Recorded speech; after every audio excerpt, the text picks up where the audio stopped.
Hey. All right, I'm gonna do a quick video about build quality. Not really a comparison. I just want to show you the build quality of each one. And really quick, all the videos I'm doing are this is about how I use my cameras. You may use your camera differently. I'm gonna show you, the good and bad and how I want to use my cameras and how they work, which I think is good. I mean, I personally would like to see videos of that from other people of like, how they use their T1. Like if someone, I don't do street photography. Someone out there does street photography, it'd be interesting on how they have their cameras set up and what features work good for them doing street photography. And also, these are really simple, just basic function videos, if you want to call it, how I use it. If you want to see in-depth videos, like hardcore analysis, not this generic YouTube camera person, but I'm talking real in-depth scientific review of stuff, you got to check out Math Photographer, especially for Leica stuff. He does Leica, but he'll also do some Fuji stuff. I know he does Hasselblad stuff, but this guy is, I don't know if he's a scientist, but he's like mathematician. Does hardcore, like scientific with data showing you analysis of stuff. When the Q3 came out, since it does large, medium, and small RAWs, he was showing, improving the dynamic range, being better than the medium, but you got to watch it. It's really, really good. And some of you may really want to see it. I just like to some of it's too hardcore for me where I'm like, just get to the pictures. I just want to see the pictures. But it's really insane. His in-depth analysis, of what you can watch. So, check him out. He's called Math Photographer. He's from Switzerland.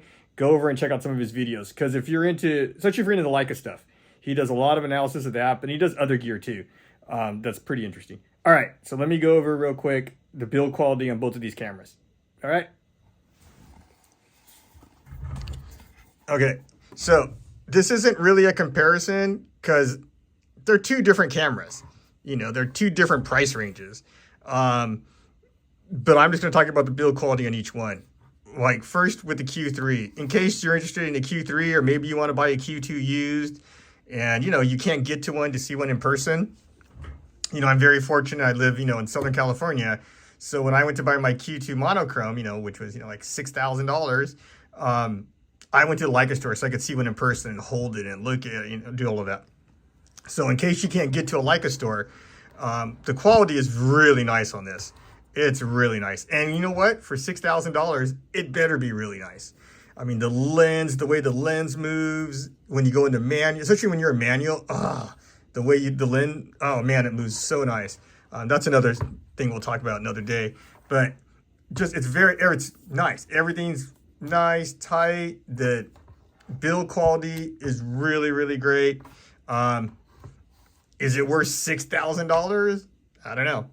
Leica can kind of charge what they want. Personally, it's a little overpriced, I think. To me, I could see this being $5,000. Honestly, if this was $4,000 or $4,500, it'd probably be the greatest camera ever made for that price range. If this was $4,500, you probably wouldn't be able to buy this camera for like 5 years.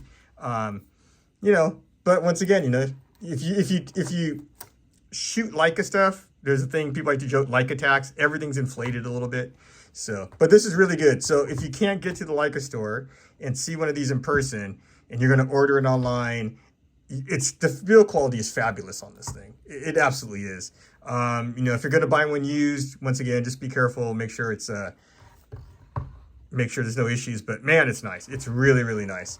Like, at least I knew, when I spent my money down, when I first bought the Q2 monochrome, it was like, that's a lot of money. You remember, it was out the door, it was like $7,000. It was like, but at least when you held the thing, it was nice and everything just worked really nice on it. And same with this camera.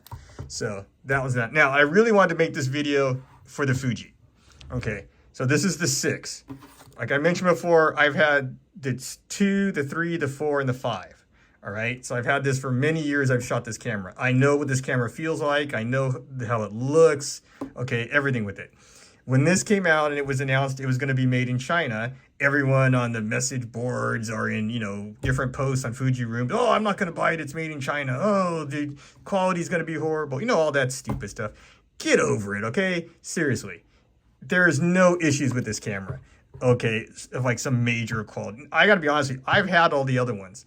Okay, this is as good, if not better, exactly the same as the 5, the 4, the 3, and the 2.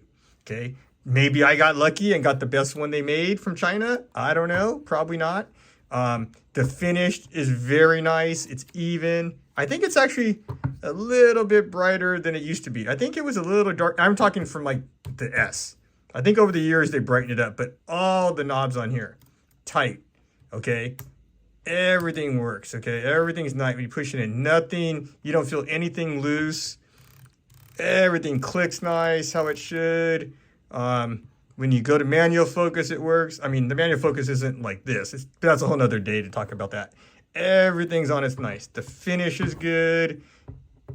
Everything is really nice on this, how it should be. Okay, so if you're going to order one of these and you're stressed and you're like, oh, but you know, it's made in China now, like, I'm going to have to worry about it. There's no worries at all. Okay, I mean, seriously. And I think it's funny that people complain about it being made in China. A lot of those people probably have an iPhone, and you know, guess where your iPhone is made? All right, now there is one thing. I don't know if it's an issue, because remember I told you I had a 5, but I got rid of my 5 probably 2 years ago. So I don't know. I can't remember if the 5 did this, and I can't remember the other ones. It's been so long. So let me know. Hang on, let me put this guy here. Someone do me a favor, and if you own a 6, but more importantly, if you own a 5, does yours do this? Now check out the door.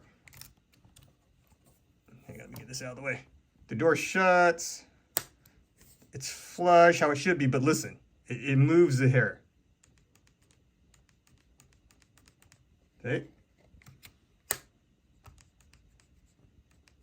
Now, I don't have another 6, so I can't tell you if they all do that. But more important, if you have a 5 or another gender, no, go with the 5, because the body's different on the 5s. The 4s, the body's different. A hair. But with the 5, does your door also slide a little bit?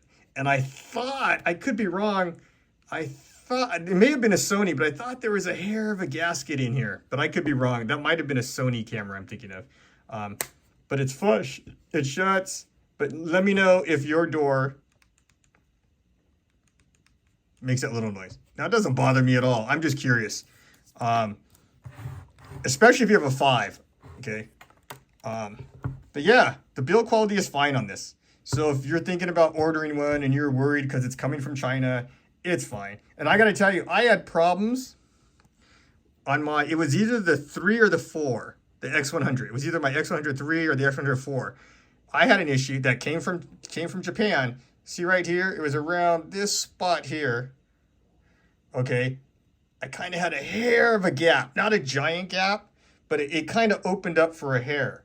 It was right around this spot, because I always remember I thought about putting sealer just for a tiny bit right there. So that was on an X100 that came from Japan. And then my XT1 that I had, you know, many years ago. See this cover here? The XT1, yeah, sorry, it's got to focus. After a year, it started peeling off. So those two came from Japan, and they had issues like that.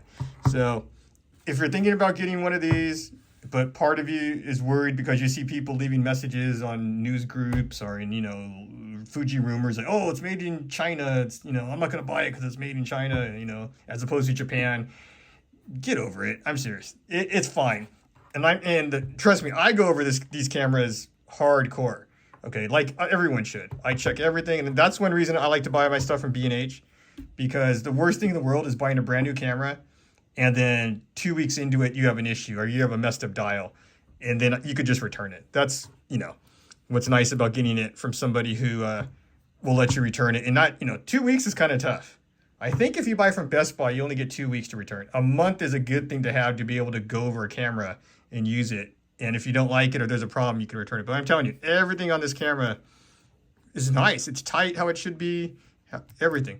So that's it. Let me know about that door. And I hope that helps somebody. More for people who are probably interested in getting a Fuji if they were kind of stressed about it being in China. Don't have any concerns. Mine's fine. The lens works great. Everything works as it should be. Like I'm telling you, I've had multiple other versions of this, and this works exactly the same. I mean, it feels great. It's fine, as it should be. All right, bye.